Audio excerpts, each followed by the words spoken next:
The Donald comes out with his new NFT trading card that you can get for just $99. That is right, $99.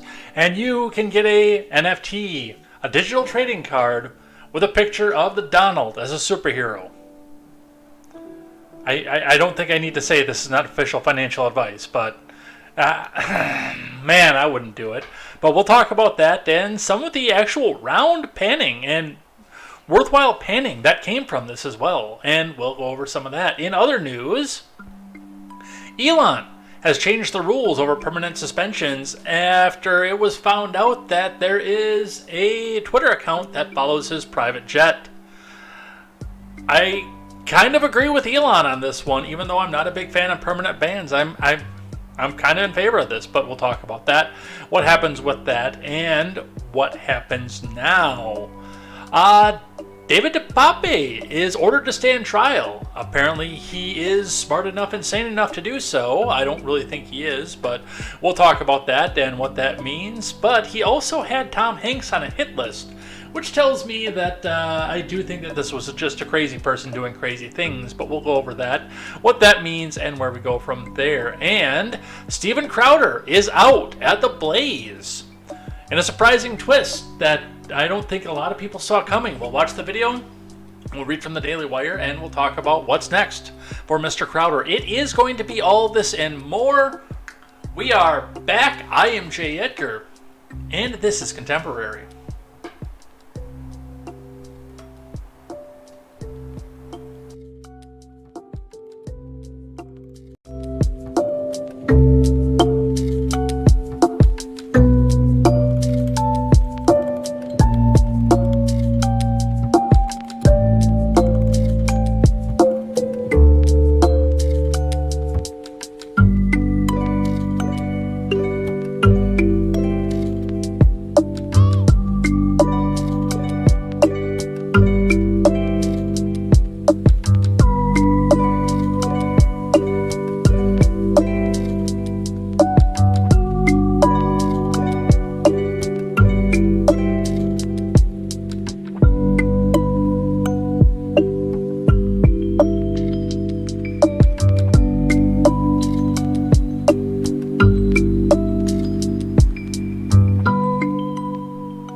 Good evening, everybody. Welcome to Contemporary. My name is Jay Edgar. We have got a fair amount of stuff again to go over here today.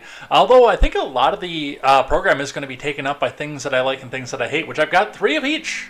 And 2 of them involve members of Congress. So I won't tell you which moments that they are, but we'll talk about them. One of them will actually surprise you. I actually agree with a certain member of Congress that you would not expect me to agree with at this point. So we will talk about that. We'll talk about what's going on with that over in things I like and things that I hate. But we'll also be talking about the markets, people's wealth, the trading card. Oh my God, the trading card. And again, we're in a situation right now with the trading card where I actually agree with Biden. I don't agree with his accomplishments, but I actually agree with him. This was not a smart thing to do. I'm sorry, the Donald. I'm a big fan of your tax cuts. I'm a big fan of the fact that you made war a dirty word among conservatives. But man, this one should have stayed on the drawing board, Donald. But we'll see what happens with that. Maybe a bunch of MAGA people will run out and buy this. Boy, I sure hope not. But with that, we're going to get right into it. Before we get started, make sure you guys go check out great programming such as The Daily Ignoramus, The Breakdown with Birkenhoff, The R-Rated Conservative, The Porch Boys. Go check out Tweets by Brit, Overruled with KTZed, PJ Patriot, Mr. Behavior, and the No Gimmicks Podcast. Great people who are out ready to bring you news and culture from the common man for the common man, which is where it should be. It shouldn't be people who are wearing suits that cost more than your house. It should be people who have had to make some of the same decisions that you have to make sure that we're all on the same page here instead of the rich just coming out and controlling the narrative. So go check out all that great programming as I work behind the scenes to get a good website set up for these people to be able to broadcast from and aggregate to. So that's what our goal is for 2023, to get the website up and running. There will be more details after the first of the year, although I know the economy is going to play a little bit of problem with the little let's say, the financing of things on the donation side. I do hope that this move will give me enough latitude where I can come back out and do some of this on my own instead, but we'll see what happens with this. And let's get down into the news. We will start today with finance. Looking at the Dow to start. And the Dow it dumped off another almost 800 points today. It did recover some of itself back up at the end, but the Dow is down to 33,202.22, flirting dangerously with that 33,000 line to bring ourselves back down to 32,000 as the initial number off of this. So, I mean, there's some struggle right now, and a lot of people are blaming the Federal Reserve, and not the reason why the Federal Reserve is doing what they're doing. I don't agree with it myself, but I understand why they're doing it. They're trying to get people to stop spending so they can bring the value of the dollar back down and come back and restart from scratch. So people are thankful for what little bit of wages that they have. They're trying to tamp down inflation. And it's a crappy way to do that, but such things must be done when you can't come back to the government and say, hey, can you please stop putting money into people's pockets? And can you please stop sending all this money that you're printing fresh from to the Ukraine? But that is what we see coming off of that. Let's get this over into here. Let's look at the Bitcoin. Well, that's not the city that I live in, but hey, let's at least leave that up there. It's close by, but that's not the city that I live in. The Bitcoin is at 17,343.90. That is down on the day 461.80, or 2.5%. Which, I mean, when we're looking at a recession and we're looking at and again, the reason that I follow the Bitcoin partially is because of the fact that this is it is a store of wealth. As much as my friend Ron Helton doesn't like to believe it's a store of wealth, it is a store of wealth that people are using partially as a savings account, partially as a way to see if they can manipulate the markets and get into the money. But it's also one of the more liquid assets that you can have, which means it's the first one that you can use to turn around and turn into gas money or diapers, or that extra $100 you can use to go buy the Trumpie card. So that's why we keep following this, and it does look like people are getting nervous either about Christmas presents or what the economy is going to do. I mean, we're starting to see the Belvedere plant with all the layoffs, the Belvedere assembly plant for Jeep, with all the layoffs right before Christmas, and it's a hard road to go down. So that's what we see coming off of that. Let's look at the gas prices, which do look like they are on a downtrend right now. Again, still mostly unchanged from yesterday, still 276 on the Isthmus, and this of course is Madison, 269 rather on the west side Quick Trip. The east side Quick Trip is down to 274. The Quick Trip coming up on the other side of the lake is at 269. So a little bit of a mixed bag here, a few things coming down, possibly coming in to help on the travel season, which, again, the government really wants you to go spend a bunch of money during that, so you feel like the economy has improved, and it really hasn't, but that's what we see coming off the gas prices there. Let's see what IBD has to say about this. From Investors Business Daily, Dow Futures, NASDAQ breaks key level. Bring this back up out of here. Dow Futures, NASDAQ breaks key level, Apple dives, here is the silver lining. From Ed Carson. Dow Futures with little change in after-hours trade, along with the S&P and the NASDAQ. Software giant Adobe rose late on an earnings beat, while big Cathie Wood Holding, Exact Sciences, skyrocketed on a rival's clinical trial. The market rally suffered damaging losses Thursday, with the major indices breaking below key levels to one-month lows.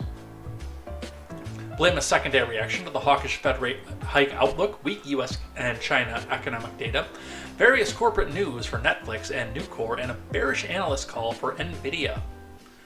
Leading stocks, including from the industrial, infrastructure, chip, and solar sectors, fell back modestly and sometimes sharply.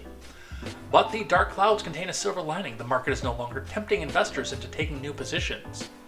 Apple suffered its worst one-day loss since late September, while Amazon is nearing its bear market bottom. Microsoft pulled back, but to a key support area. NVIDIA stock fell back below its 200-day line on a grim day for chip stocks. Which kind of makes me wonder what's actually going to be happening with this plant down in Arizona, because, Biden's like, man, when he talked about the Trump card, look at me, man, look at, I made 10,000 high-paying jobs in Arizona. And yet, the company that's supposed to be providing these jobs keeps taking hit after hit. So that's what we see for that. Adobe reported better than expected Quarter 4 2022 earnings late Thursday. On inline revenue growth, the business software giant guided slightly lower on fiscal Quarter 1 revenue, but up on earnings. Adobe popped 5% after hours. Shares were closed down 3.3% to $328.71. Adobe stock has rebounded from late September lows, but is still well below its 200-day line. Guardant Health reported key results for blood tests for colorectal cancer in average-risk adults, while Guardant Health noted the results were as high enough to win Medicare reimbursements.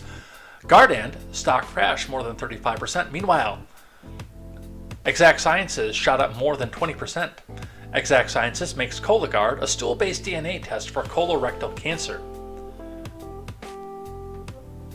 That's what's funny about that too.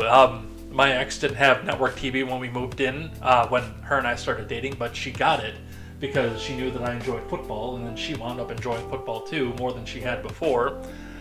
But, you know, when she first got it, we actually had seen some of the commercials, and we saw the Cologuard commercial come up, and she just bluntly came out and said, "Oh yeah, that's where you shit in a box."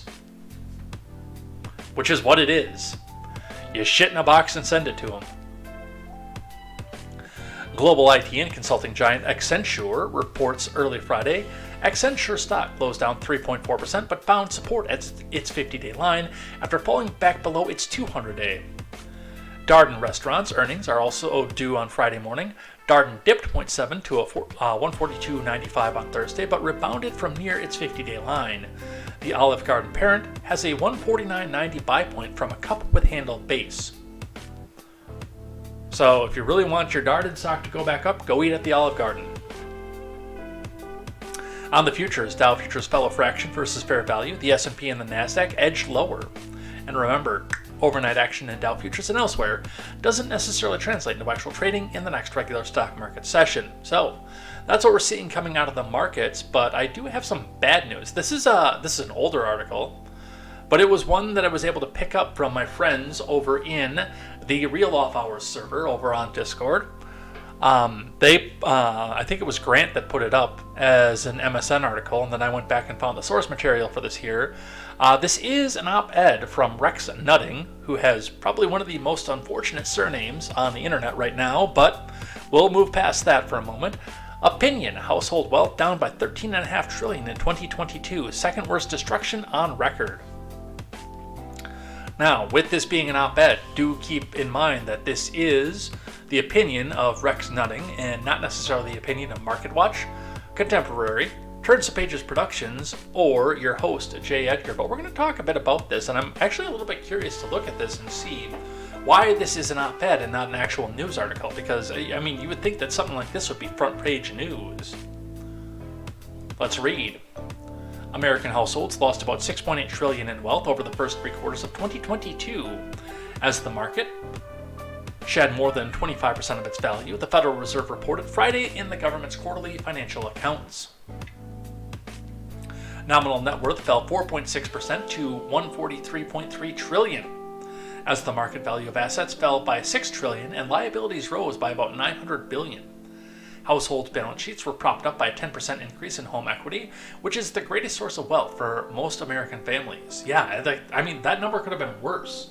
And by the way, we're starting to see home equity fall again.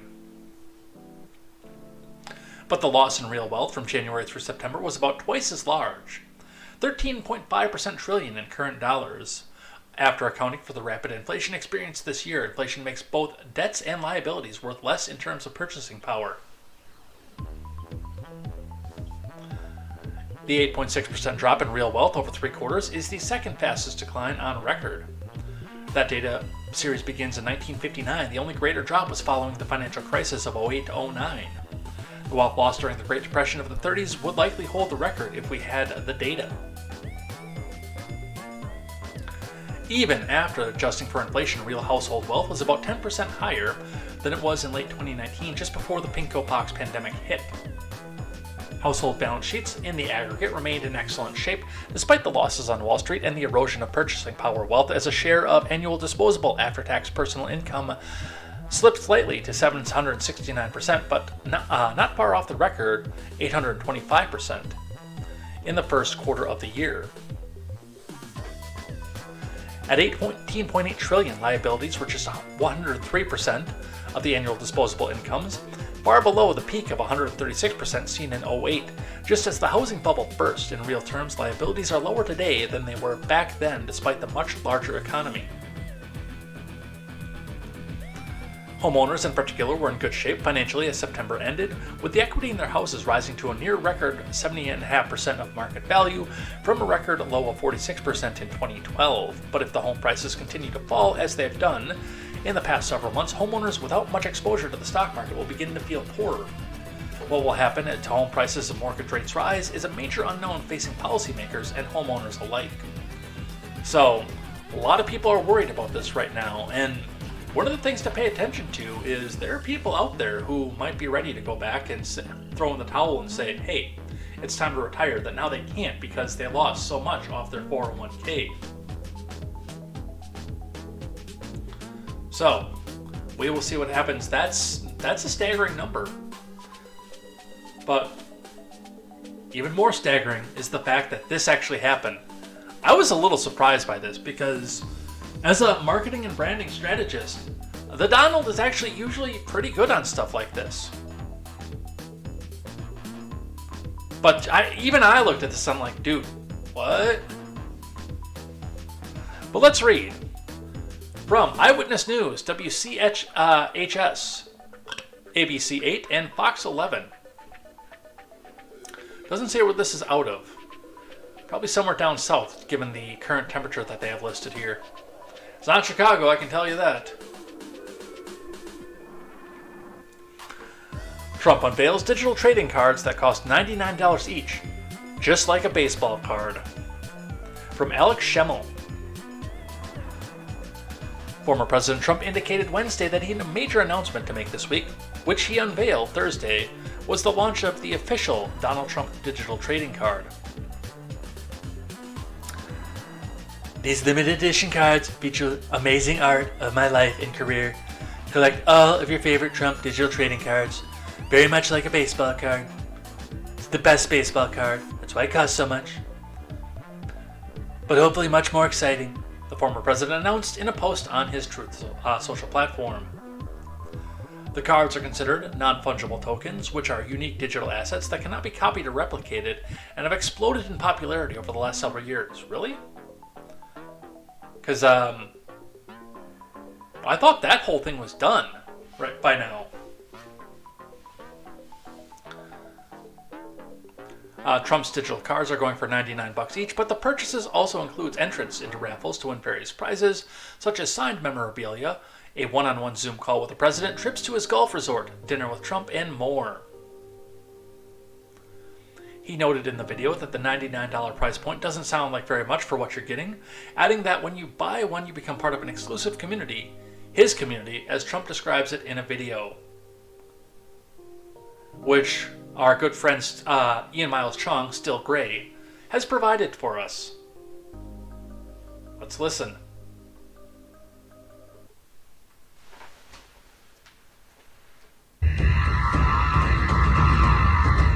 Hello, everyone. This is Donald Trump.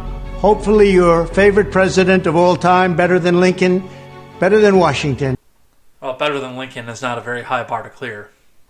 With an important announcement to make. I'm doing my first official Donald J. Trump NFT collection right here and right now. They're called Trump Digital Trading Cards. These cards feature some of the really incredible artwork pertaining to my life and my career. It's been very exciting. You can collect your Trump digital cards just like a baseball card or other collectibles. Here's one of the best parts. Each card comes with an automatic chance to win amazing prizes like dinner with me. I don't know if that's an amazing prize, but it's what we have. Or golf with you and a group of your friends at one of my beautiful golf courses, and they are beautiful. I'm also doing Zoom calls, a one-on-one meeting, autographing memorabilia, and so much more. We're doing a lot. My official Trump digital trading cards are $99, which doesn't sound like very much. 99.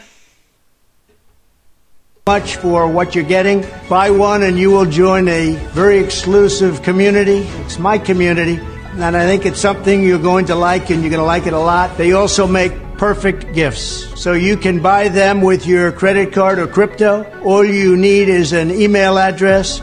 Go to collecttrumpcards.com and buy your Trump digital trading cards right now before they are all gone, and they will be gone.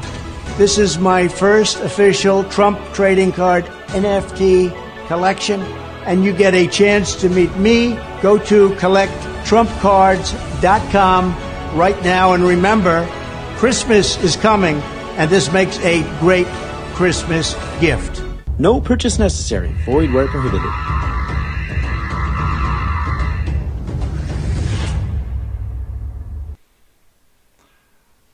I kind of like the fact that as he was going through this, he kept touting the idea that, yeah, if you buy it, then you're going to be able to go in and be entered in a raffle to win a dinner with me. I don't know if you like that or not, or you can go and play a round of golf with some friends on one of my beautiful golf courses, and it's beautiful. It sure is beautiful. Folks, isn't it beautiful? It's like Melania. Isn't she beautiful? And my daughter. And then, yeah, right at the end of it, no purchase necessary.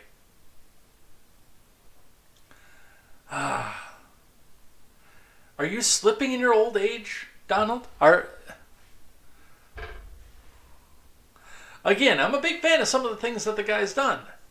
The tax cuts were one of my favorite things out there, even though so many people out there try to tell me that, oh, you only got a tax cut if you were rich. No, bitch, I made only 40 grand for the last 4 years. Just so you know. And I got a substantial tax cut. This ain't it.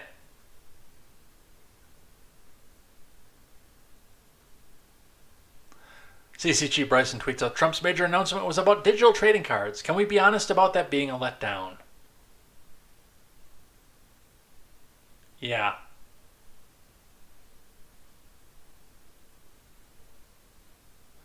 I don't know if he's trying to throw the race or what. This ain't it. And you know what the worst part of this is? People are going to buy this. And I know people that are going to buy this. People are going to buy this thing. And he's going to get rewarded for this less than intelligent behavior. Let's read one from Fox on the topic. Trump roasted after major announcement turns out to be digital trading cards. From Anders Hagstrom. Former President Trump was mocked across social media Thursday after hyping up a major announcement that turned out to be digital trading cards with his face superimposed on them. Trump first teased the announcement Wednesday on his Truth Social account, cryptically hinting that America needs a superhero. Come Thursday, Trump unveiled official Donald Trump digital trading cards, posting an image of a chiseled likeness of himself wearing an American flag-style Superman outfit. These limited edition cards feature amazing art of my life and career. Collect all of your favorite Trump digital cards, very much like a baseball card, but hopefully much more exciting. Only $99 each. $99 would make a great Christmas gift. Don't wait. They'll be gone, I believe, very quickly. Use your cash. Use your crypto.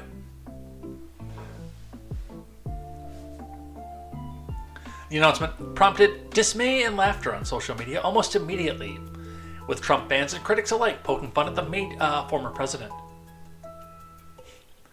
Thank God. The digital trading cards are here. It was indeed a major announcement, okay, gang?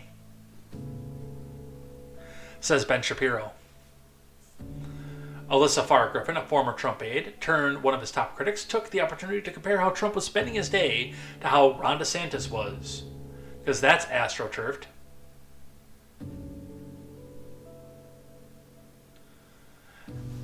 DeSantis is widely considered Trump's top Republican rival, as the former president seeks to run for the presidency a third time in 2024, even though DeSantis hasn't announced the candidacy.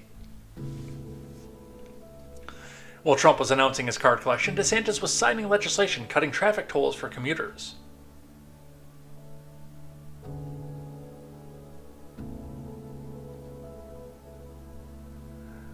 Yeah. Hate to say it, dude, but you deserved this one. You really did. Sonny Bunch actually says, okay, for some reason, this is the first time I think he's not actually running for president. What did I say when we watched the video? Is he trying to throw this thing? I don't know.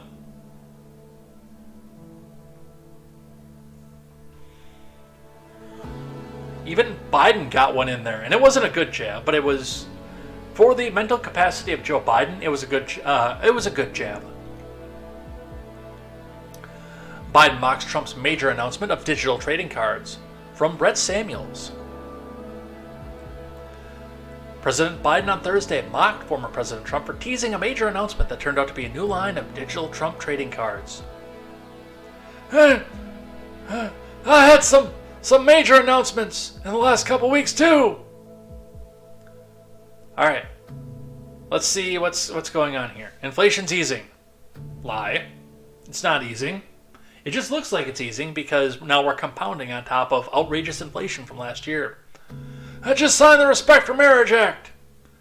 Yeah, well, you don't actually have a constitutional jurisdiction for that, so we'll put that one on hold for right now. We brought Brittany Griner home. Oh, great, now she has to go see American flags again. Gas prices are lower than a year ago, man. No, they're not actually. Not yet. They're close. But no, they're not yet.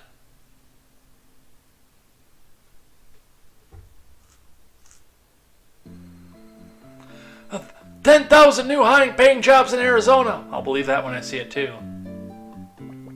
Especially when that particular chip maker has taken a hit. Okay. And again, in Trump world, if you have made an announcement where Biden gets to mock you, you screwed up. I don't give Biden a lot of credit. And number two, this actually wasn't Biden. This was some staffer that was out there that was doing this for him. But I don't give Biden a lot of credit. I don't have a lot of respect or care for the man. But he got a good one in here somehow. I don't know how, but he did.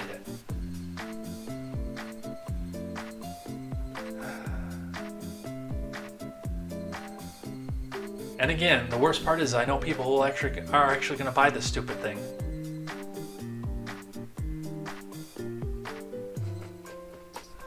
All right, let's talk. Since we're talking about Trump, we have some more Trump news actually. This one comes to us from The Blaze. Democrats send groveling letter to Facebook begging that Donald Trump remain banned, undermining our democracy, which tells me that that's where they're all going to migrate to.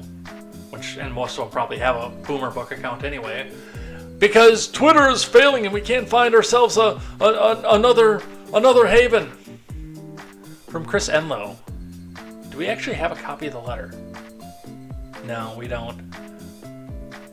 Democrats are begging Meta, the parent company of Facebook, not to rescind its ban on former President Trump. One day after the January 6th Selfie Fest, Mark Zuckerberg announced that Trump had been suspended indefinitely from Facebook and Instagram. In a Facebook post explaining the decision, Zuckerberg accused Trump of having used our platform to incite violent insurrection against a democratically elected government.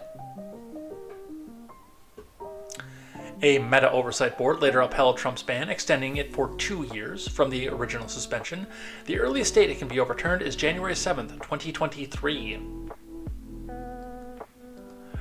The group of Democrats, Sheldon Whitehouse, and Reps Adam Schiff and Andre Carson and Kathy Castor, claim that the only way Meta can maintain credibility is to comply with the demand to keep Trump banned.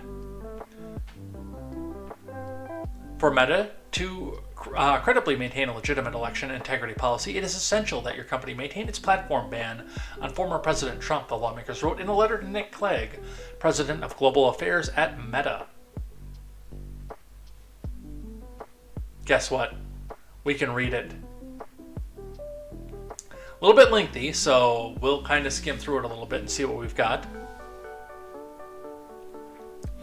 Congress of the United States. The District of Columbia 20515. Nicholas Clegg, President of Global Affairs, Meta. 1 Hacker Way, Menlo Park, California. To Mr. Clegg. Following the 2022 midterms, we write to urge Meta to maintain its commitment to keeping dangerous and unfounded election denial content off its platform. To that end, we also urge Meta and its leadership to continue the suspension. I feel like this should be a lot whinier than it is. Of former President Trump's Facebook account beyond January, and to carefully monitor and counter the spread of harmful election misinformation, including the big lie about the 2020 presidential election on Facebook. After each election cycle, social media platforms like Meta often alter or roll back certain misinformation policies because they are temporary and specific to the election season. Doing so in this current environment, in which election disinformation continually erodes the trust in integrity of the voting process, would be a tragic mistake. Meta must commit to strong election misinformation policies year-round, as we are witnessing falsehoods about voting and the prior election spreading on your platform. Translation: we can't ban the speech, so please, Meta, ban the speech for us.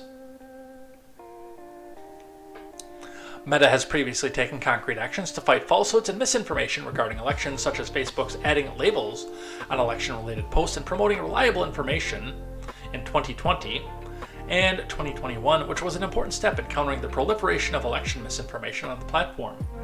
We also supported Meta's decision to suspend the Facebook account of the former president for maintaining an unfounded narrative of electoral fraud and persistent calls to action, therefore creating an environment where a serious risk of violence was possible. According to the Facebook Oversight Board, that risk persists and certainly has not diminished since the former president's removal.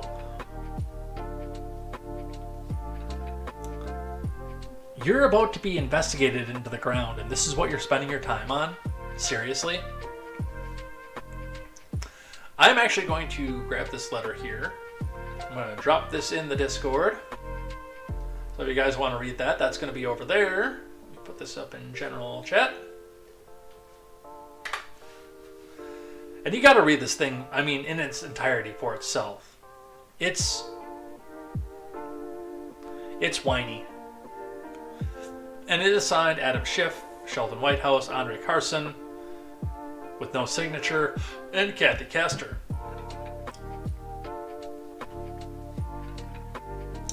Jack Smith has been busy. Special counsel Smith has subpoenaed officials in all 7 states targeted by Trump allies in the 2020 election. From Zachary Cohen and Sarah Murray. Special counsel Jack Smith has issued a subpoena to local officials in Allegheny County for information related to the 2020 election, a spokesperson for the county told CNN. Yes, we received the subpoena from the DOJ's special counsel regarding the 2020 election. We have nothing further to share or provide, said Amy Downs, the county communications director. The subpoena sent to Allegheny County is the latest in a string of requests for information sent by Smith, who is now overseeing the Justice Department's sprawling criminal investigation into efforts to overturn the 2020 election. Smith's team has now sent subpoenas to local and state officials in 7 of the key states: Georgia, New Mexico, Nevada, Michigan, Arizona, Pennsylvania, and Wisconsin. Which, I mean, Tony Evers is going to be tripping all over himself saying, how can I edit this? How can I use this? How can I make Trump look as bad as I possibly can?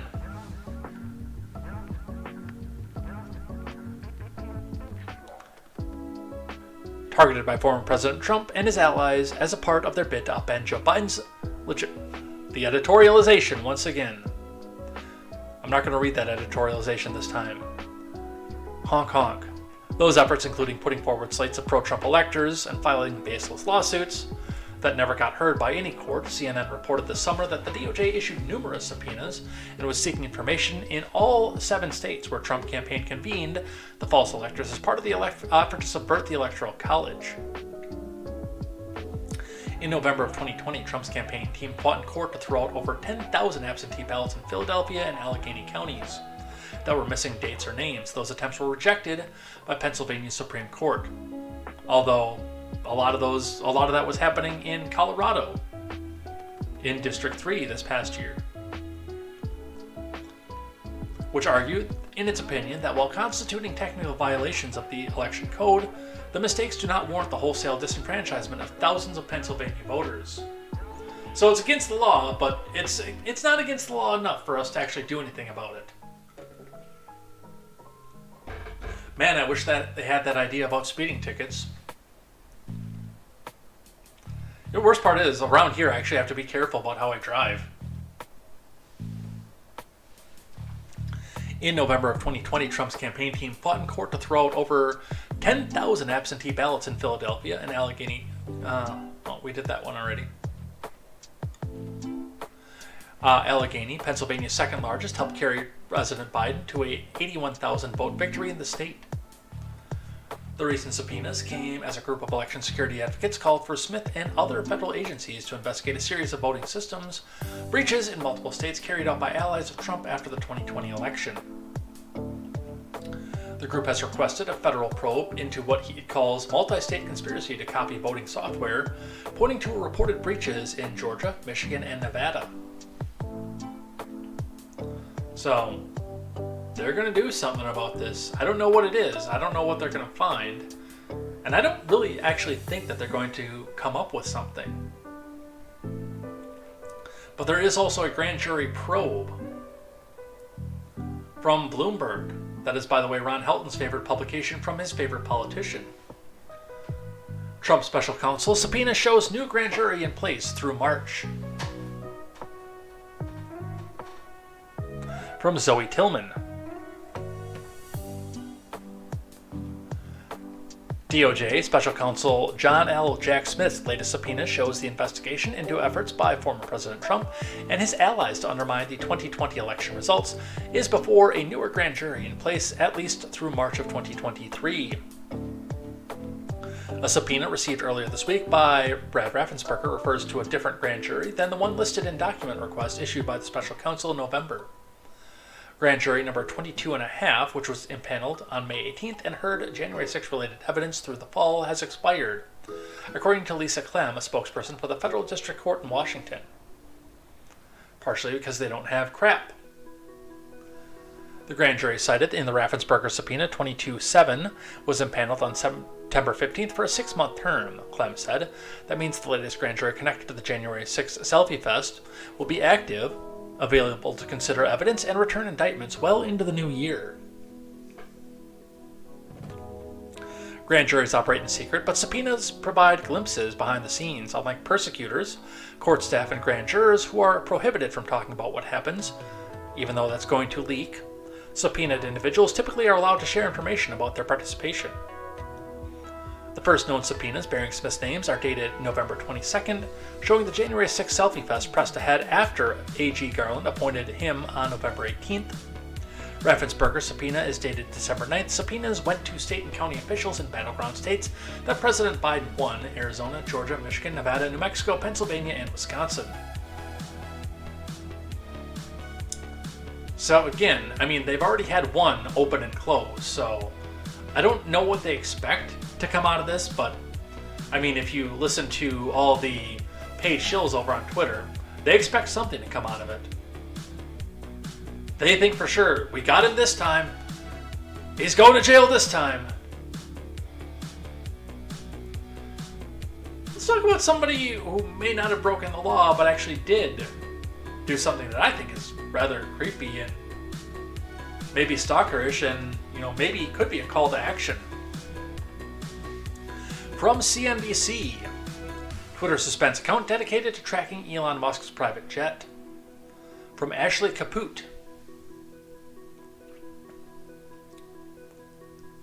Twitter has suspended the account dedicated to tracking the location of billionaire Elon Musk's private jet. The account @ElonJet was run by Florida college student Jack Sweeney and had amassed more than 500,000 followers. It tracked Musk's plane location using publicly available flight data and appears to have been suspended Wednesday morning. Well, it appears ElonJet is suspended, Sweeney tweeted Wednesday. He encouraged users to follow him on other platforms. Sweeney said in a tweet Wednesday that his account dedicated to tracking employees' jets at Musk's company SpaceX was also suspended. Shortly afterward, his personal account was suspended. This is coordinated, and Elon is well aware, I'm sure, he wrote before his account was deleted. In a tweet on Wednesday evening, Musk said, "Real-time posting of another person's location violates Twitter's doxing policy," which it does, but that delayed posting of locations are okay. The change will be updated in the language of the company's doxing policy, he added. It's already in the doxing policy.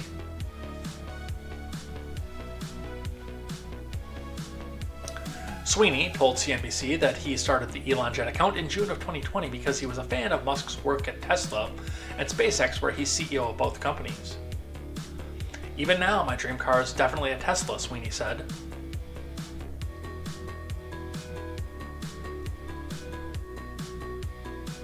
Internally, Twitter employees may have received different instructions. Sweeney shared a thread of tweets on December 10th claiming his account had been shadow banned, which means the reach of the account is intentionally limited.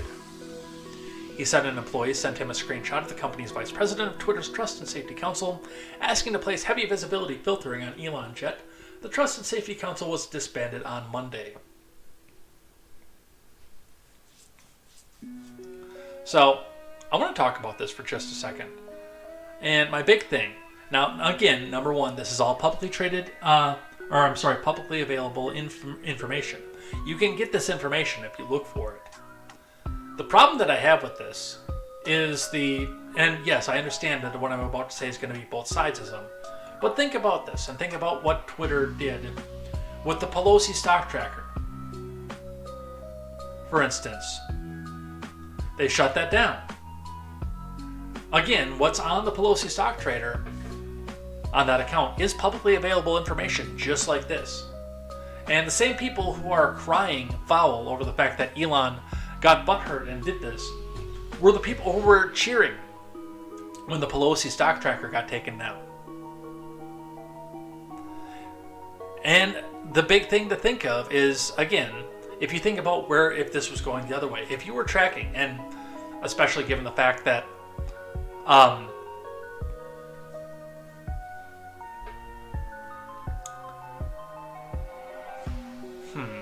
let's see, what can we use for an example? Well, here's an example. Let's see if you were tracking Air Force One. Again, that's also publicly available information where Air Force One is going at any given time. It may not be. So that actually may be a bad example. I'm trying to think of what would be a good example of this. I can't think of one off the top. But if it was something, well, let's go back and actually use that as an example. If you were tracking Air Force One with Biden on board, these people will be screeching to say that you're stalking, that you're planning an assassination, and they'd probably be right at this point. That you're horrible, you're the worst kind of person. You're a terrorist, you should be on a terror watch list, but because it's Elon Musk, it's okay.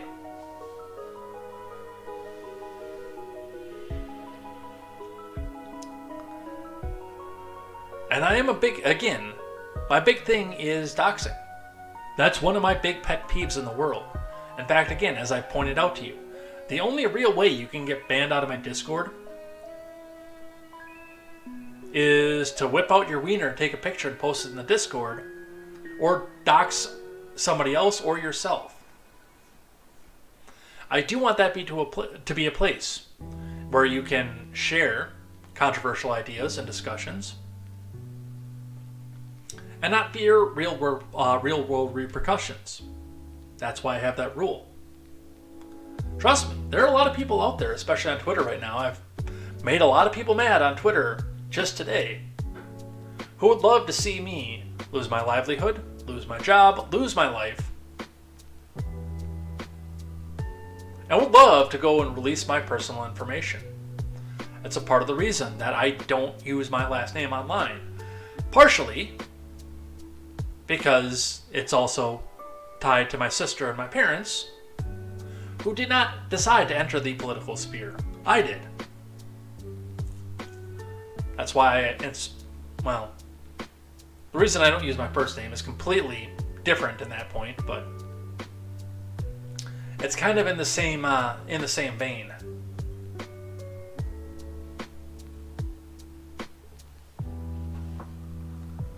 Let's grab one from NPR.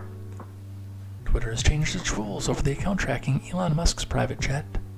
This comes to NPR from the Associated Press, but in order to buy this from the Associated Press, they need our money, comrade. So make sure you hit that donate button because they need the money to come back out and tell you why Elon is wrong and why you should be able to track him everywhere he goes and be able to tell an assassin or somebody else who wants to hassle him where he is at any given time on his private jet. So hit that donate button because NPR is never printing reality. National Progressive Radio, let's see what it is that they have to say.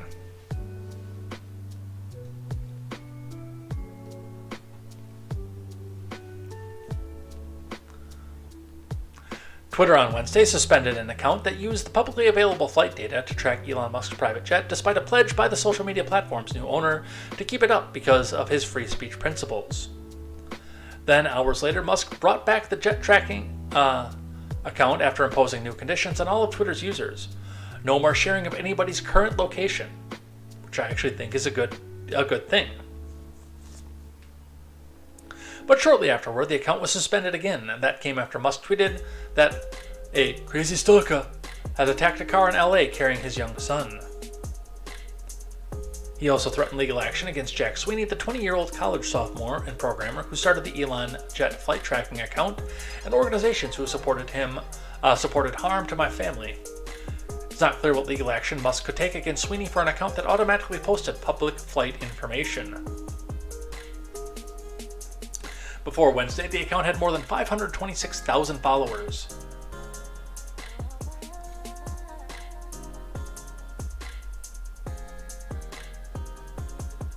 Yeah, don't forget to hit that donate button. He said this is free speech and he's doing the opposite, Sweeney said in an interview with the Associated Press. Sweeney said he woke up Wednesday to a flood of messages from people that saw that Elon Jet was suspended and all of its tweets had disappeared. Started in 2020, when Sweeney was a teenager, the account automatically posts the Gulfstream jet's flights with a map and an estimate of the amount of jet fuel and carbon emissions it expended. He logged into Twitter and saw a notice that the account was permanently suspended for breaking Twitter's rules, but the note didn't explain how it broke the rules. Well, you're doxing. And that is in the report, too. Sweeney said he immediately filed an online form to appeal. Later, his personal account was also suspended with a message saying it violated Twitter rules against platform manipulation and spam. So, ban evasion, essentially. And then hours later, the flight tracking account was back again, and before it was shut down anew, Musk and Twitter's policy team had sought to publicly explain Wednesday that Twitter now has new rules. Any account doxing real-time information of anyone will be suspended as it is a physical safety violation, which I actually do agree with, by the way. This includes posting links to sites with real-time location info. Posting locations to someone traveled on a slightly delayed basis isn't a safety problem, so it's okay.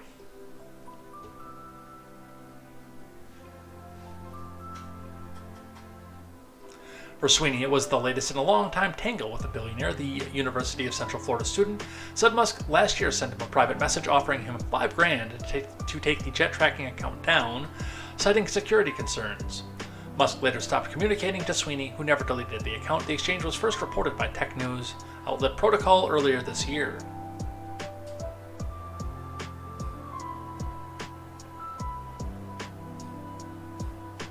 So, that is what we see for that. We can skip the Axios one because we already know, because we don't know what the legal action is, but we know that he threatened legal action. And then Insider tried to do the whataboutism, of course. Elon Musk suspended his jet tracker's Twitter account for sharing public information about his whereabouts. Then he shared a person's license plate with his 121 million followers. Which I also agree. If you're going to do something like what you did to the jet tracker, Elon, buddy, you got to be more careful about what you do after the fact. And no, you should not be sharing somebody's tags.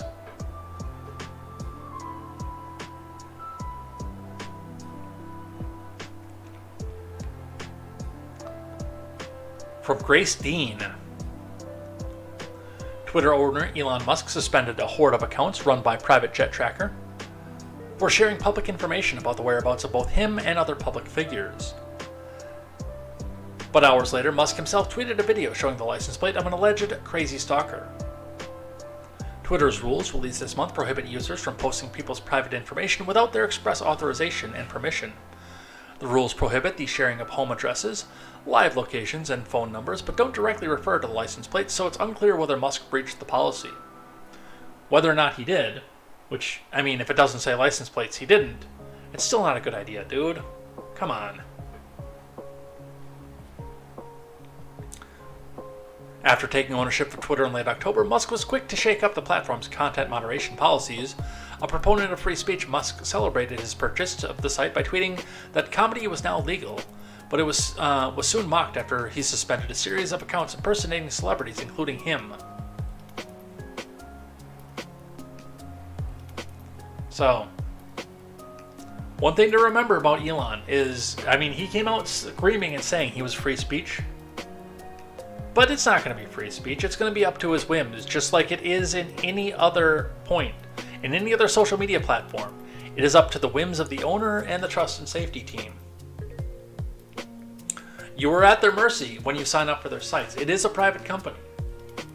I don't like it. I don't like that he's taking this stuff down, but it is his prerogative.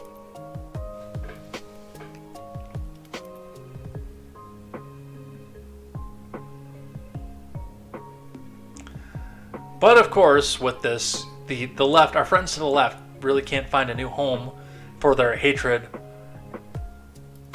And they're trying. But nothing seems to turn up well. From the Hill, liberals struggle to find a viable Twitter alternative after Musk takeover. From Daniel Debisse, Elon's conquest of the Twitterverse has sent hordes of mostly left-leaning tweeters scrambling, if not for the exits, then at least for a social media backup plan. Twitter's defectors and discontents set out in waves, searching for viable alternatives. This first broke in April when Twitter accepted Musk's $44 billion bid for the social media company. The second rolled out in October when he completed the purchase. Further wavelets and ripples have followed the Tesla billionaires, more incendiary moves as Twitter-in-chief, firing half of Twitter staff, reinstating the suspended accounts of former President Trump, and more recently, mocking both the queer and public health communities with a 5-word post, "My pronouns are prosecute Fauci." Some of Twitter's disaffected have closed their accounts, many more have kept their Twitter handles while adopting new ones on other sites, thronging the virtual gates of previously unheralded platforms Mastodon, Hive, and Post. Now, social media colonists are laboring to rebuild their networks on new sites while keeping an eye on the old one to see how Twitter wars play out. "I think Twitter is falling apart," said David Karp, a political scientist at George Washington University. "I'm also going to be one of the last people to leave Twitter." No, you're not. Karp joined Twitter in 2008. He amassed a following, one tweet at a time, until 2019 when he penned a post that likened conservative columnist Bret Stephens to a bedbug. Stephens complained the exchange went viral. Karp's following exploded. After Musk swept in, Karp followed the lead of many in academia. He opened an account in Mastodon, a decentralized social network launched in 2016. All but unknown last spring, Mastodon now claims more than 2 million users, a milestone announced, ironically, on Twitter. Karp feels that Twitter has degenerated into a place where everyone goes to complain about Twitter, but is reluctant to leave, and that's actually fair. People have had more than a decade of developing and cultivating a list of people they follow and building up a following on Twitter, Karp said, and that's not easy to replicate. Despite its growing user ranks, Mastodon cannot begin to recreate the rich and rowdy Twitterverse, a community of more than 200 million active tweeters and uncounted millions of idlers.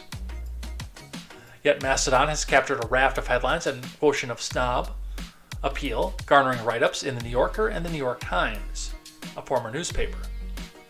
If the exodus continues, at least 2 other sites stand to gain millions of Twitter refugees. One is Hive Social, a platform run by 24-year-old founder Raluca Pop. By some accounts, Hive has reached 2 million subscribers amid the Twitter shakeout. Pop launched the site in 2019 and reportedly hired her second employee last month. Amanda Leduc, the author and disability rights advocate, left Twitter in November, honoring a pledge that she made when Musk announced his intention. She created a new account in Hive. There, Leduc found some of the early Twitter energy of like-minded people connecting and boosting each other up, she said in an email. Well, and part of the problem is that they're not going to be able to replicate the Twitter experience with Hive and Mastodon. I miss Twitter a lot. It was a great resource for disabled people especially, and offered a wonderful way to create community. But for me, it's just gotten too toxic over the last few years, so it was safer for my heart and mind to leave. Overwhelmed by demand and vexed by security glitches, Hive shut down its servers in late November and hasn't turned them back on, according to an updated post naturally on Twitter. Another potential successor is Post News, launched this fall by Noam Barden, former CEO of the navigation app Waze. Barden wanted to harness the nexus between social media and news, a role now largely filled by Twitter and its older sibling Facebook. I believe the future newspaper is The Feed, Barden announced on Twitter. Post News recently boasted having 400,000 users on a waitlist, 150,000 of whom had been invited to activate their accounts. Barden, too, has a small staff of struggling with a crush of Twitter emigrants. For public figures who don't want to lose a share of their audience, a social media decision point has arrived. Writer Molly Jong Fast joined Mastodon in October. Greta Thunberg signed up last month, and before she left Twitter, she said, "How dare you!" Rep. Mike Thompson, a California Democrat, tweeted the address of his new Mastodon account on Monday. Here's the problem. And again, one of the major draws of social media is the fact that you can fight and try to defend your ideas to people that don't agree with you. But these people are also looking for a place where they can bully the people that they don't agree with them, like they had on Twitter. And I mean, you could go in, start up, and build a following on Twitter fairly quickly and easily, by the way. I mean, one quick follow from, and also equally starting out podcast can really start to launch you out and launch your stuff. But that being said, the people, this is part of the problem with Mastodon. They think that they're coming in and bullying by allowing people to, the people sign up. Like if I went over to Mastodon and signed up, I would be banned almost immediately. Pretty much as soon as my photo loaded, I would be banned. Because the owner of Mastodon has already blocked me on Twitter and he'll probably recognize my face. I'm probably on a list somewhere of people that aren't allowed to go to that. But that's just it. Like the popular conservative accounts that were getting banned by Twitter had not ever had an opportunity to go and start to build up an audience. If you're on Mastodon for 5 minutes and get banned because you're a Trumper, you haven't put any work into the platform and you're not losing anything. You're basically just going out there and signing up so you can get banned and then go back to Twitter and show off your trophy of being banned. A part of the problem, especially for bigger accounts on Twitter, was the fact that a lot of these people, like Stephen Ingramus, had built a fairly large following over several years. And then just like that, all that work was gone. And, once you get up there, and even if you ban evade and make a new account, it's never the same.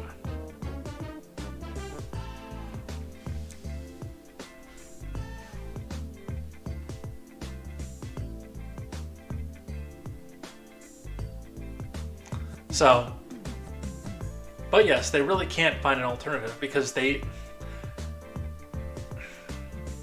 one of the other things that I've noticed, even as much as the people say that they want to be in an echo chamber and they just block anybody who doesn't agree with them, I mean, they do seem to crave the attention that they're getting and the engagement that they're getting. They crave the ability to go back and say, "Hey, this MAGA person tried to comment on me and I blocked him," and they go back to their Discord servers with a screenshot of the fact that they blocked the person, say, "I blocked this person! Look at me, I'm such a better person." And they don't get that on Mastodon because there's nobody for them to block.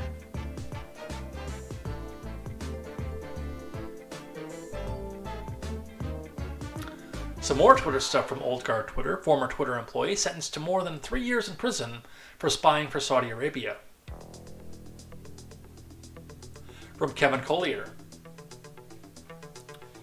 A former Twitter employee found guilty of spying on users on behalf of the Saudi royal family has been sentenced to 3.5 years in prison. Ahmad Al-Bawamo, a dual U.S. Lebanese citizen who helped oversee media partnerships for Twitter in the Middle East and North Africa, was part of a scheme to acquire the personal information of users, including phone numbers and birth dates, for a Saudi government agent. He was sentenced Wednesday to U.S. District Court for the Northern District of California. The Justice Department said it believes that another former Twitter employee accused of accessing user accounts and a man accused of helping the Saudi government with the scheme have fled to Saudi Arabia to evade American authorities. The Saudi government severely penalizes anti-government expression on social media sites like Twitter. In April, courts sentenced Salma al-Shihab, a Saudi citizen and 34-year-old mother of 2 children, to 34 years in prison for tweets protesting the government. According to testimony from an FBI agent presented to the Northern District of California, a Saudi government agent began courting Al-Bawamo in 2014 by buying him gifts and depositing the money in his cousin's bank account. Al-Bawamo then began secretly accessing accounts of users who were critical of the Saudi government and sharing their email addresses and phone numbers with the government agent. The Saudi consulate did not respond to a request for comment. Now, you don't get a lot of that here, even though, like, with what's on my Twitter account, even though you guys don't know my last name, the government does. They know who I am. They know where I tweet from. So they're paying attention to me because I am critical of the government as well. But they're under current law with the Constitution. There is not a lot they can do with it.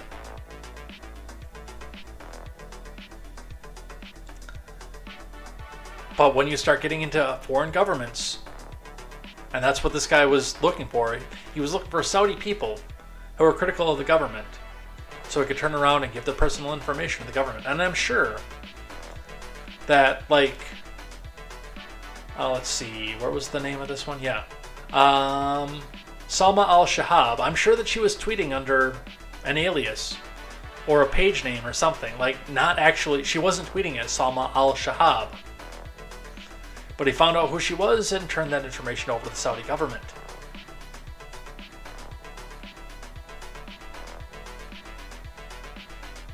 Let's talk about the JFK assassination, because some of that's going to be coming out here.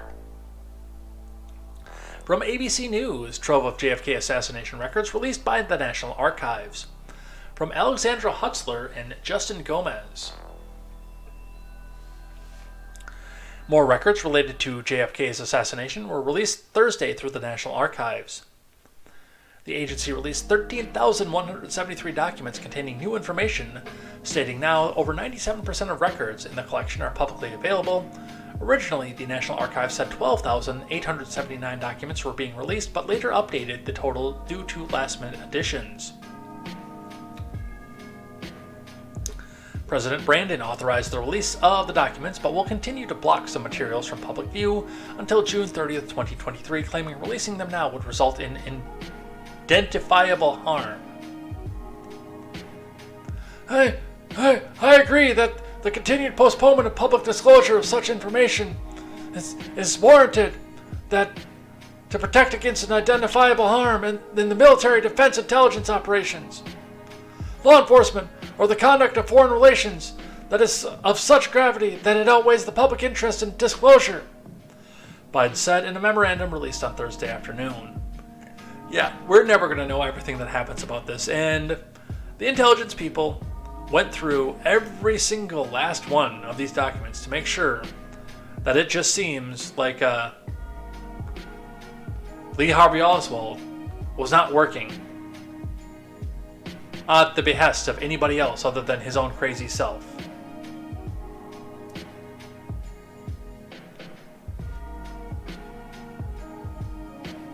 And we're never going to get all the information off of this. They know it. But we never will. Oh look, Brittany Griner reunited with his wife. Speaking of people who were out of their mind and possibly working alone, from CBS Bay Area.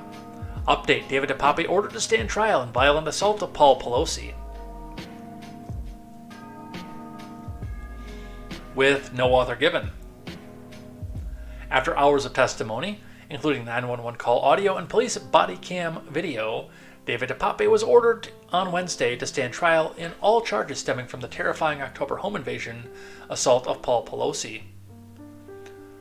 Superior Court Judge Stephen Murphy determined there was enough evidence to move prosecution on all state charges, including attempted murder. Murphy ordered DePape is due back in court on December 28th for formal arraignment. During Wednesday's preliminary hearing, prosecutors used 911 audio, police body cam video, and investigators' sworn testimony to meticulously piece together the case against the accused assailant. The evidence revealed a list of potential targets in addition to the Speaker, Nancy Pelosi. And whom may it be that he was talking about targeting? Well, let's see. Tom Hanks was on Pelosi attack suspect list. Court hears.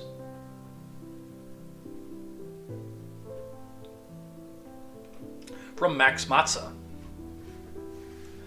The man accused of a hammer attack on the husband of House of Representative Speaker Nancy Pelosi also wanted to target the public figures, including actor Tom Hanks, a court has heard. A police officer who interviewed David DePape told the hearing that President Biden's son Hunter and DNC Governor Gavin Newsom were also on the suspect's hit list. Don't buy it. I really don't. I think some of this was entered into this to muddy the waters and make him look like he was a right-wing freak that makes hemp jewelry in a nudist colony.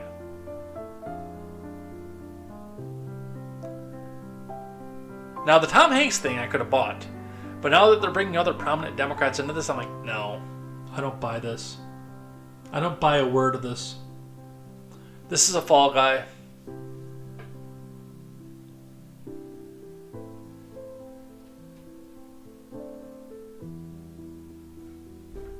It's exactly what this is. But I guess we'll start to see the trial coming up in the next few days. I want to talk about Crowder. And I don't usually do the esports thing, but I'm actually curious about this. I haven't pre-read this either, so I don't know what's coming from what we're about to listen to, but Crowder is leaving the Blaze. And I think this was a long time coming, I really do. Steven Crowder tweets out, "So it's official! Mug Club and LWC will be moving on from the Blaze. If you are a Mug Club member, or if you want to join, please enter your email at mugclubforever.com. We have no other way of reaching you. Mug Club Forever." Let's listen to the video. Hey, I know many of you have heard the news. I wanted to clear up some confusion here. Yes, Mug Club is moving on from the Blaze. You can go and enter in your email at mugclubforever.com. And I know some people are saying, hey, well, why don't we just follow you on Facebook, on Instagram, on Twitter, or YouTube? All of those things are true. But I can't know if you are in or if you want to be in Mug Club unless you enter your email at mugclubforever.com. It's the only way to guarantee that as things shake up, we don't know exactly where we're going to end up here, that I let you know exactly where to find us and either continue your membership or if you want to join anew, it's mugclubforever.com. And there will be no other emails, no spam. And if you don't want to be in Mug Club, this is not a newsletter, don't enter in your email. This is only for people who are in Mug Club. I want to know. I don't want to lose touch with you. Or if you want to be in Mug Club, mugclubforever.com. I want to be as clear as possible. That's all it is. It's the only way I can reach you. Mugclubforever.com. Pardon our dust. I need a haircut. So, and I was actually a little surprised that this all lasted as long as it did. I remember, because I used to be a fan of Crowder back when I was younger and stupider. I used to be a big fan of Crowder. And then I realized that he was nothing but another corporate shill. But in the time, because when I started watching Crowder, he was still on CVTC. Or CVTV. I don't remember what it was called, but it was before it got bought up by the Blaze, and they had already picked up great stuff like Phil Robertson. I actually watched some of the Phil Robertson show because none of that was ever issued for free, like one episode a week of Louder with Crowder was. So I never saw that, except for what they called Mug Club is a Human Right week, where we actually could sit down and watch all the stuff on that particular station for free. You could go to the website, and it acted like you were a part of the Mug Club, no matter, you didn't have to sign in or anything. And there was some good programming out of that. But I believe that Crowder was an independent voice at the time. I didn't know that he was a Fox News shill yet at the time. I didn't know that he was friends with Shapiro at the time. And I didn't know that he was like this with Glenn Beck. I don't think this is a falling out between him and Beck. I do think that this is, for all the faults that I see with Crowder, I do see him as an entrepreneur. And I do think that, the popularity that he got from the Blaze, I think worked well for him, but I think he's grown to the point where he's really outgrown his participation with the Blaze at this point. So, as much fault as I find with Crowder, good for him for going out and striking out on his own, whatever the circumstances were. Let's read a little bit from the Daily Wire on this one. YouTube star Steven Crowder, known for Change My Mind segments, announces he's leaving the Blaze, from Amanda Harding.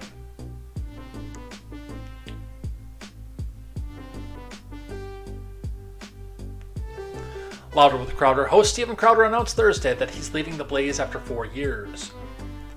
The 35-year-old Canadian-American commenter is well known in conservative media for his comic spin on politics and current events. His popular Change My Mind segments, which he sets up a table on college campuses and other locations to challenge passerbys to talk him out of non-progressive opinions on controversial topics, have gone viral numerous times. His show has frequently been Apple's top 100 podcast charts. I, Mug Club, am leaving the Blaze, said Crowder, who praised the Blaze and his colleagues at the company. I've lost sleep over this for months because I knew that I wouldn't be renewing, and of course the Blaze knew that I wouldn't be renewing, but I have no way of reaching you. Crowder, who refers to his audience as the Mug Club, has a YouTube channel with nearly 6 million subscribers, and he has more than 1 million more on Rumble. Blaze Media is an influential conservative media firm based in Irving, Texas, that grew out of a company originally founded in 2010 by conservative television host Glenn Beck. Some of Crowder's most memorable Change My Mind segments have dealt with gender and abortion. No matter what topic, Crowder conducts the interviews with people who hold opposing viewpoints in an effort to encourage respectful and open dialogue, something that has been missing for so long from college campuses. In one viral clip, Crowder helps one person discover that he's wrong about the 1.7% of the population being intersex with just a few clicks on Google.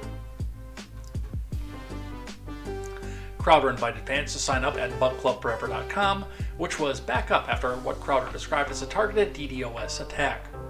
Crowder pledged not to inundate fans' inboxes with spam, but he said that he would soon notify those who signed up for updates of where his new home would be. Crowder said that both he and the Blaze knew the partnership was ending for some time, and that it always weighed heavy on his heart for people who subscribed, and I didn't get a full year's worth of content. He said the best way for fans to stay in touch, besides signing up on the website, is to follow him on social media and the video platform Rumble. So, the Mug Club is moving on from the Blaze, which, again, I've had my differences with Crowder. Guilty pleasure, I actually do enjoy the Change My Mind segments. I don't like Louder with Crowder, but I like the Change My Mind stuff. That was actually really good. And open, and honest. But, I mean, if you want to go to the Blaze for Crowder commentary, it's not going to be there anymore. So, if you like what you see from him, and I'm not going to tell you who to watch and who not to watch. That's not my style. That's never been my style. Even when I got in the dust-up and the fight with Matt Christensen, what did I tell you? For those of you who've been here for a long time, what did I tell you? I encourage you to still watch Matthew Christensen. I encourage all of you, because it's, for me and him, it's not professional, it's personal. And he is still a good source of information. With what happened between him and I cannot reward him with my view. But I will never tell anybody not to go back and not give him their views. He is an excellent commentator. He is prompt, to the point, and engaging. At one point, I actually do want to duke it out with him and have the conversation, so we can go back to being allies again. But for right now, just because of what he did to me over the suicide prevention stream, I can't do it. But I will never, ever, ever discourage anybody else from going and watching him. It's probably one of the best places you can go and get information from, is Christensen. And I will stand by that. No matter if I can give him my views or not, I will stand by that till the day I die. Same with Crowder. I don't care for Crowder's Loud with Crowder. If you like it, absolutely go and enjoy it.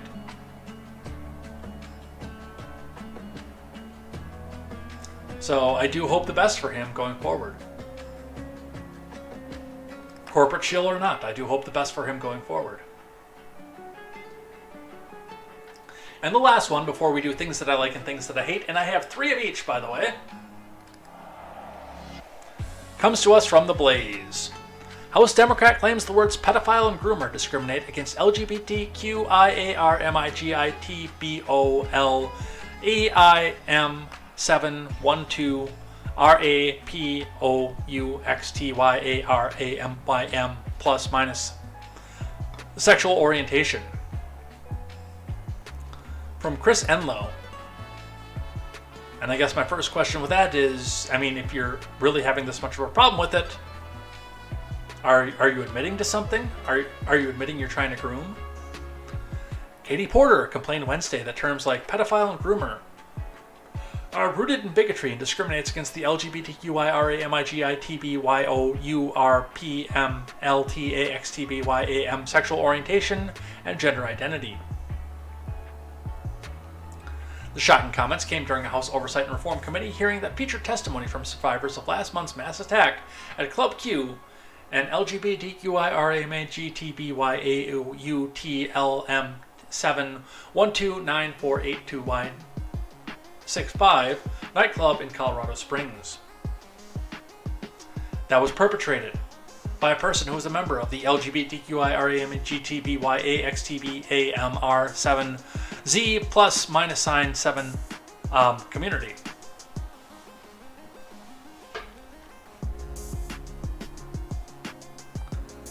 Porter denounced the using groomer and pedophile pejoratively because she claimed the words foment hate and dehumanize. Do I really have to go through this acronym again? LGBTQIRATBYAXTBY7 plus minus sign identifying persons. You forgot the tilde, you bigot.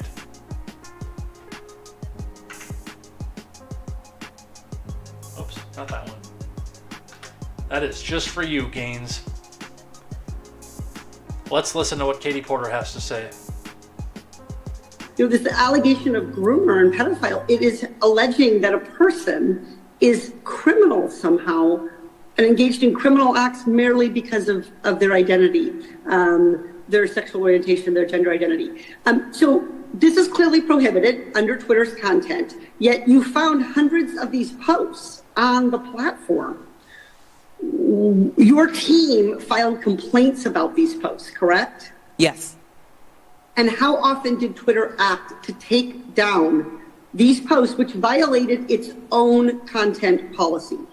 Very rarely. So from our calculation, it looks like about 99% of your complaints, they basically acted on 1 or 2 of the 100 plus complaints you filed. Instead of taking them down, Twitter elevated them, allowing them to reach an approximate 72 million users. This is not just about what happens online. What happens online translates into real harms in people's lives.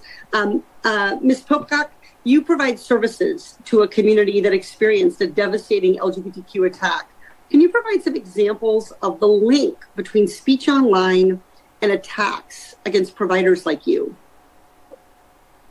We know really online threats, I mean, in addition to just creating an atmosphere of bullying for young people, it also creates an.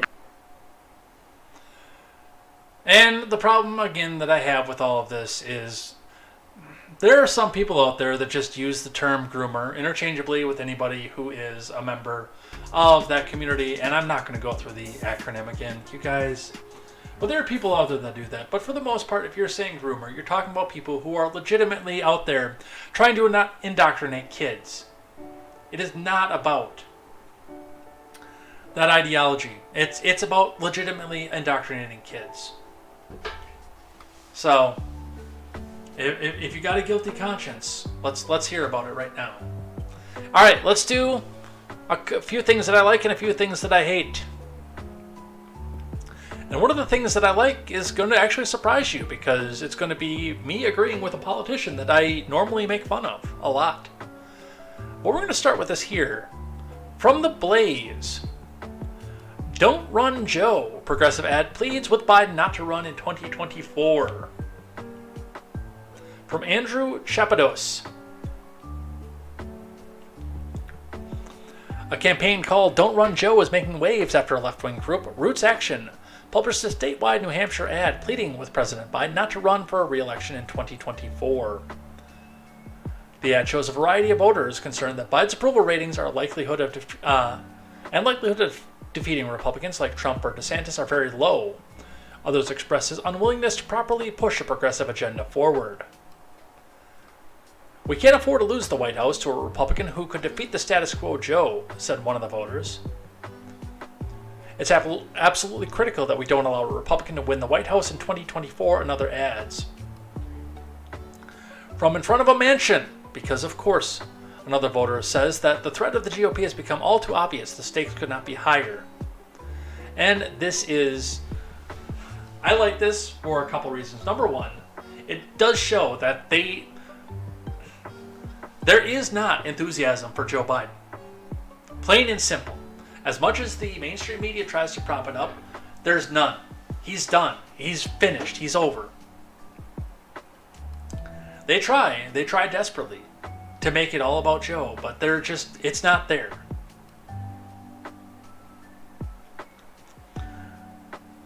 But with that being said, what I like about this more is what they're going to do. What do you think they're going to do? Do you think they're going to try to put up somebody who can actually win against him? Or are they going to try to primary him from the left? And if you say they're going to try to put somebody that's up and electable, you are kidding yourself. But we have the ad right here. A message from New Hampshire voters. Sign the petition at don'trunjoe.org. Let's listen.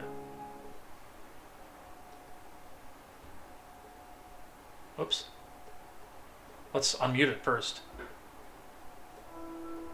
It's absolutely critical that we don't allow a Republican to win the White House in 2024. I'm concerned with Joe Biden's low polling. With his low popularity, it's way too much of a gamble. If he runs, the election is at serious risk. Joe Biden representing the status quo in 2024 simply won't cut it. We can't afford to risk the White House to a Republican who could defeat status quo Joe. The threat of the GOP has become all too obvious. The stakes could not be higher. Our ideas are way more popular than Joe Biden is. Joe Biden running undermines the Democratic Party's chances in 2024. There's no question that we have a climate emergency. It's a question of willingness to do something about it. It's not the time for half measures. All Americans need universal health care now. There's no room to compromise. Yeah, they're going to run this from the left too. They're going to try to pop him from the left. And I've got to say before we get any further into this, do it. Do it. When our abortion rights are on the line. We can't afford to lose. Don't run, Joe. Don't run, Joe. Don't run, Joe. Don't run, Joe.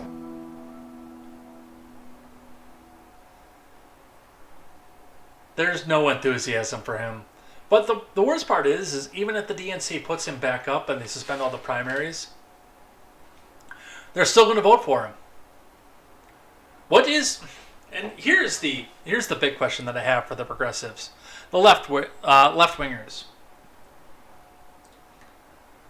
What are you going to do to prevent them from doing this? And that's a serious question. Are you going to threaten to withhold your vote? Are you going to threaten to go vote for a Green Party member or vote for a Republican? No. You will sit down and shut up and take whatever the DNC gives you. You have no leverage in this transaction, and you know it.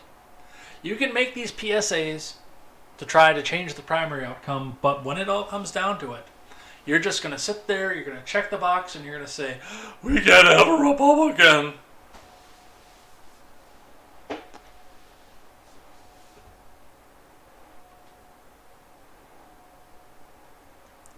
Second thing that I like comes to us from Alexandria Ocasio-Cortez, of all people.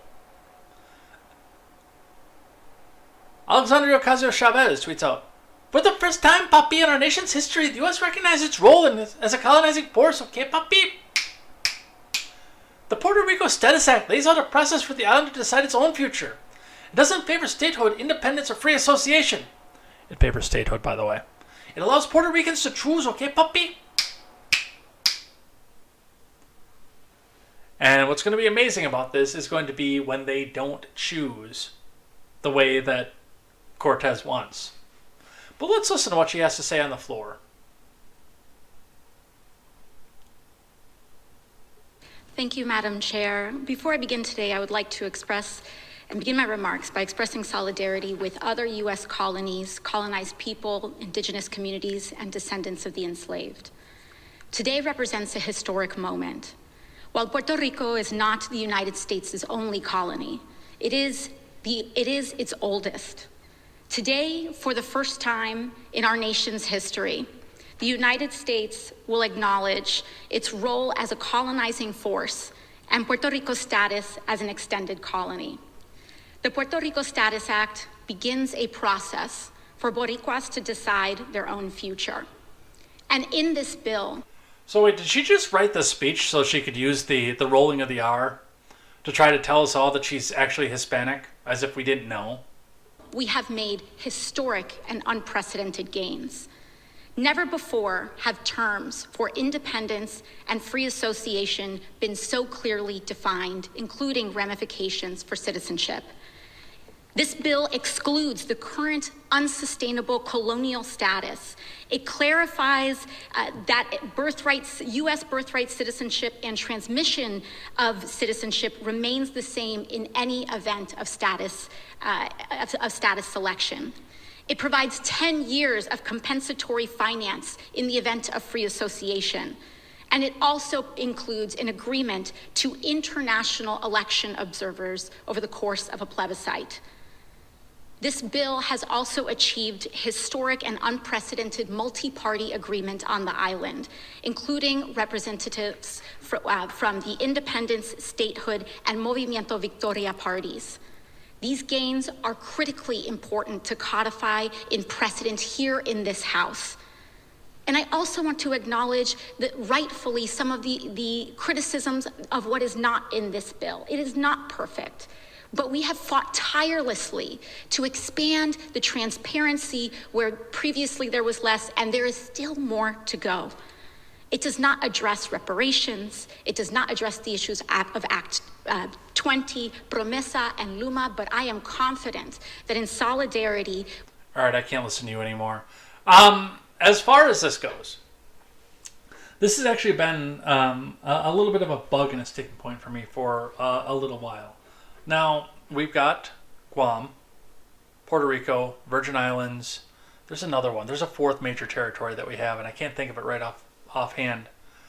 But realistically, and I mean, Puerto Ricans are considered to be U.S. citizens.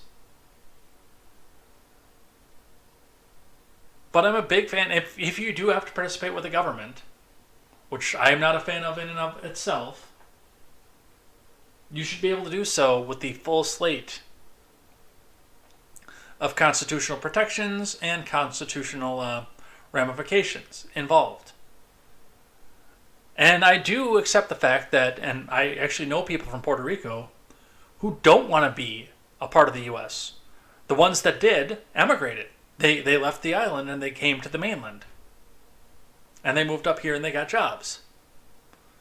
But as far as Puerto Rico goes, Whether or not they stay as a territory or whether they get absorbed into the U.S., it's time to... I don't think the kids listening. It's time to shit or get off the pot. You had an interest in this territory. You gave it constitutional protections as a territory. You've strung along for 50 years. Do something. Make a decision. One way or the other. And again, if the Puerto Ricans do want to go back and do their own thing, declare independence, have at it. Have fun. You lose the U.S. military protection, but that hasn't been worth a grain of salt anyway. So I like this. I do. Make a decision. One way or the other. Now, of course, Chavez is hoping very desperately that this does go into the direction that they become a state. Because she wants the two, what she considers to be guaranteed Democrat senators, which I think she'll be very surprised about. And I think they would be eligible for 2 reps, too. I think, by population size. It might be 1, but I think it's 2. I think they would automatically have 2. All right, the last thing that I like. What do I always do? One thing I like, thing I hate. We talk about what I'm watching on streaming. So this is actually a fan-made trailer, but as most of you know, I'm a big fan of Star Trek Deep Space Nine. I'm a huge fan of Deep Space Nine. I watched through it. I've only watched through the series, binged all the way through once, I think. Did I do it twice? No, I did it once. And I'm going through for a second time, and I'm actually paying attention to some of the new things about this, paying attention to some of the nuances and the political intrigue and things that go with that. Now that I kind of have an idea what's going to happen, I don't have to be on my edge of my seat just waiting for the next thing to come out of here, and I can analyze some of the depths of this. And I will give deference to Razorfist for his Depths of DS9 series. If you haven't seen that, I recommend that highly, even though right now it's actually hidden behind a paywall. And I don't like that. But there is a depth to this, and one of the things that I really like, and I mean, you can even see one of the suggested videos after this here from Shives 3 years ago, how Deep Space Nine actually redeems Garrick. One of the things that I didn't like about Next Generation, and even to an extent what I didn't like about Voyager, even though for a long time that was the only Trek series I'd ever seen, but one of the things I didn't like about Next Generation Voyager, from what I understand about original series, even though I've not seen that, is that in Roddenberry's world, you could tell how good or how evil a character was by the amount of makeup and prosthetics the alien race had. There was a clear-cut defined good and evil in Next Generation. From what I understand, it was the same in original series, and it definitely was there in Voyager. As much as they tried to hide it, especially with the 8472 war, and they tried to humanize the 8472s, once they tried to humanize species 8472, they've actually made them look human. They revealed that suddenly they're shapeshifters, and they can go and appear human, and make a Starfleet clone out in fluidic space that people can visit. Meanwhile, the Hirogen, and was it the Kazons? Yeah, the Kazons. And even the Borg were species that had massive amounts of prosthetics and makeup to make them look sinister and evil. Whereas when you saw, I guess Neelix would be the exception to that too, by the way, but when you saw characters like Kess, or deborgified 7 of 9, they made them look very human to denote that they were the good characters, they were the heroes. Deep Space Nine offered a lot of dimensionality to the characters. The Ferengian Cardassians were both intended to be evil characters from Next Generation. And now you look at the Ferengian Cardassians after being even just 4 seasons into Deep Space Nine, and you see a full slate of humanity. You see a full 3 dimensions. You can see the good, you can see the evil, you can see the struggles. And you can see that they're not just doing this to try to thwart the Federation, they're actually doing this to try to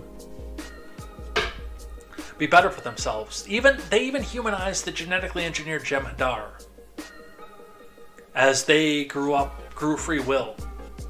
But I wanted to just take some time from appreciation and watch this fan-made trailer, because I didn't like any of the official ones out there, and see Star Trek Deep Space Nine.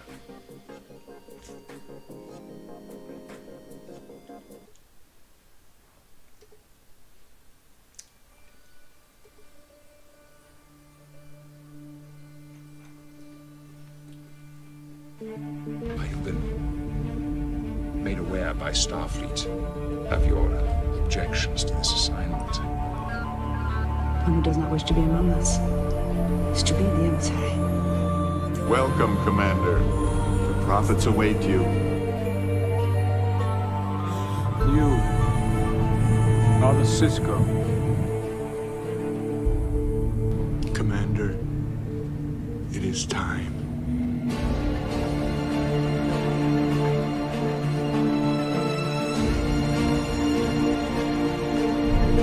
The Dominion will no longer stand by and allow ships from your side to violate our territory. How do you know so much about our side of the galaxy? We gain more knowledge every day. Many years ago, our people roamed the stars, but the solids feared our metamorphic abilities. So we were beaten, hunted, and killed.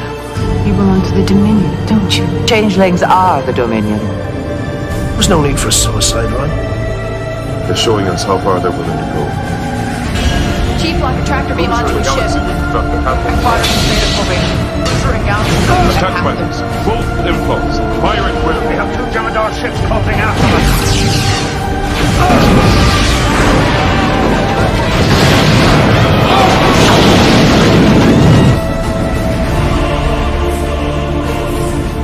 There's an old saying,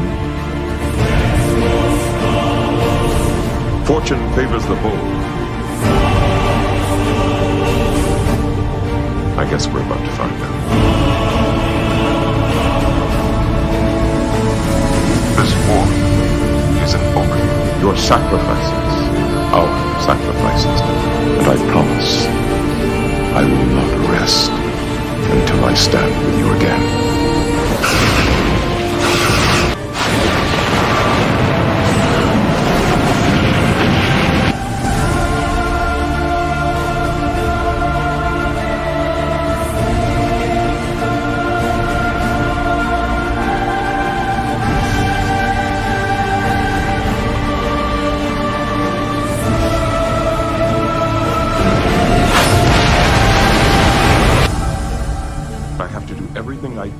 The Dominion from conquering the Alpha Quadrant. If that means sacrificing my life and the life of my crew, so be it.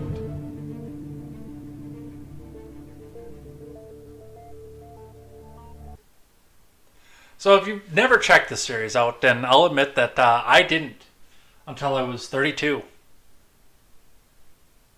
I was 32 before I think I was older than that. 2018. Yeah, I was 34 before I ever watched an episode of Deep Space Nine, and I'm so glad that I did. It really is best Trek. So definitely go check that out if you haven't already, and see just some of the dimensionality that they put into the characters and the storytelling that they did. I'll admit, as much as I didn't like Picard, and as much as I'm afraid to go watch Discovery, which I am going to do, I'm going to torture myself and do that, I do wish that we could have a line-for-line reshoot of Deep Space Nine in the art direction of the Picard series, that dark, more morbid, and scarier image. But that's what we see for that. All right, let's do a couple things that I hate. We listened to Alexandria Ocasio-Cortez talk about Puerto Rico and things that I like. Now we get to hear a segment of Adam Kinzinger's farewell speech, in which he compares January 6th to the Oklahoma City bombing. Yes, you heard that correctly. Where one crazed man went in and killed a massive amount of people. He's comparing that to a bunch of people wandering around in the rotunda and a few of them getting away and running through the halls of Congress. with one person dying, and that being one of the protesters. I've not listened to this previously, because I found this after I hit the live button. But we're going to listen to what Kinzinger has to say for his farewell speech. Following the tragic Oklahoma City bombing, former President George H.W. Bush publicly refuted those who used fear to gain support. In stark contrast, our leaders today belittle and in some cases justify attacks on the U.S. Capitol as, quote, legitimate political discourse. The once great party of Lincoln, Roosevelt, and Reagan has turned its back on the ideals of liberty and self-governance. Instead, it has embraced lies and deceit. The Republican Party used to believe in a big tent, which welcomed the tired, the poor, the huddled masses yearning to breathe free. Now, we shelter the ignorant, the racist, who only stoke anger and hatred to those who are different than us. Are consistent on our beliefs. You have stoked a lot of hatred against people who vote differently than you, so I don't want to hear that from you, Kinzinger. But we cannot use our faith as a sword and a shield while ignoring the fact that we are all children of God, that we are all Americans. I am so glad that this one is gone. Oh, they stopped comparing it to Pearl Harbor and 9/11? No, they still are. Yeah, I look at him, Kinzinger, but comparing January 6th to Oklahoma City bombing is ridiculous. Well, we'll see. All right. This one. From PC Magazine. Dyson Zone futuristic air purifying headphones launch in March for $949. We're doomed as a species, aren't we? Is this like the next step of wear the mask everywhere? From Angela Mascaritolo. Intrigued by the upcoming Dyson Zone air purifying headphones? You'll have to remain patient because they won't be available in the US for a few more months. No, I have absolutely no desire. The futuristic device, which marks Dyson's first venture into both audio and wearable technology, will first hit the market in China in January before launching in the US, UK, Hong Kong, and Singapore in March. The company announced today, first announced earlier this year, the Zone was originally slated to go on sale at some point this fall. In the US, the Zone will initially be available for pre-order by appointment only. Dyson said the company expects to start selling the Zone online in its Dyson demo store shortly after the US pre-orders begin. Nobody expects the Screw off! Nobody expected the Zone to be cheap, and they're not. Pricing starts at $949, Dyson announced today. In the US, they will be available in two colorways, the Ultra Blue Prussian Blue that Dyson previously showed off, and a premium Prussian Blue Bright Copper version. Dyson has also revealed the third colorway, Satin Silver Ultra Blue, but that version won't be available in the US. In the box, you get the headphones, a removable face visor for air purification, an extra set of electrostatic carbon filters, a visor cleaning brush, a USB-C charging cable, and a hard case. The Prussian Blue Bright Copper variant will come with a premium protective case and additional accessories, including 2 sets of replacement filters, an in-flight adapter kit, and a soft pouch. I'm going to tell you right now, there is one solution for this. When these people are going to go and muzzle themselves, mock them. This is ridiculous.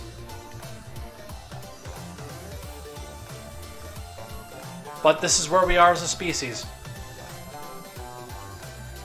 You made the ball gag fashionable. Good job. And that's all I think about when I see this, is those weird people who are into the BDSM stuff and the ball gag that comes with it.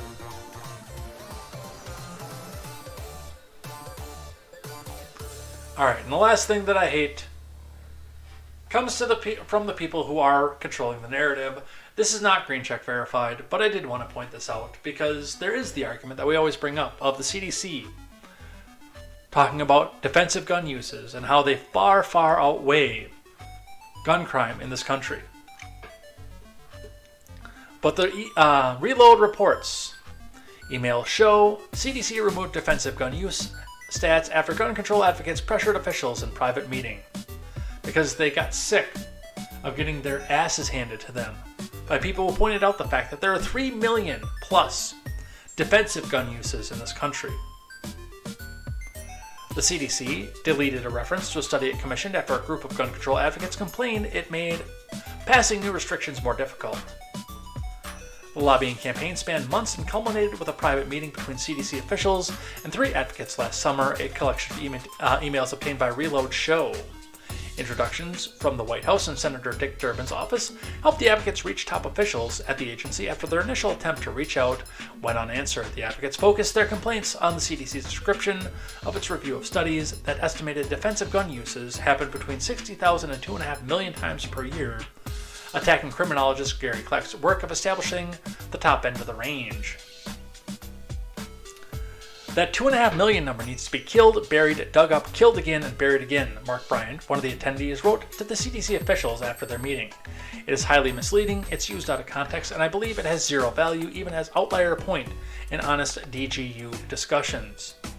No, they just don't want people to be able to come back and bring it up to argue against your terrible points. And they are terrible too, by the way.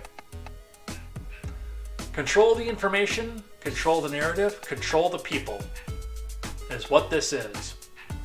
All this brought to you by people who want to disarm you so they can control you.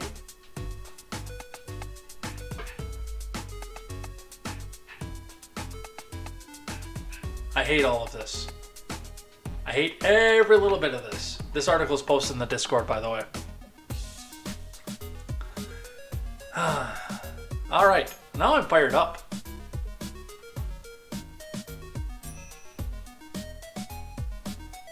I like this song, the Sword Search song, that you can only get in the beginning of Link's Awakening. I like this remix, I really do. But unfortunately, we can't do the remix anymore because it's time for an outro. So let's get out of here for the day.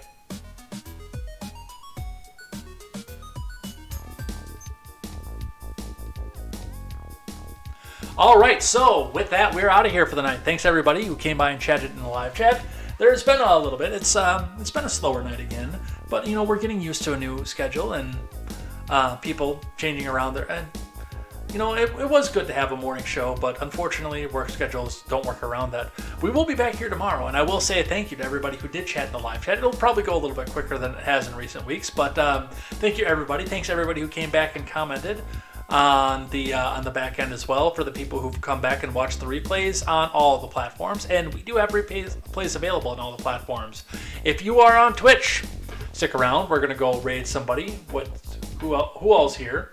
3 people on over here, so come back and join us for that, and we will see you here next time for more news, more headlines, and a thank you to everybody who chatted in the live chat, even reading some of your live chat tomorrow here on Contemporary. Looking forward to it. We will see you next time, and until then, I am Jay Edgar, and this is Contemporary. Take care.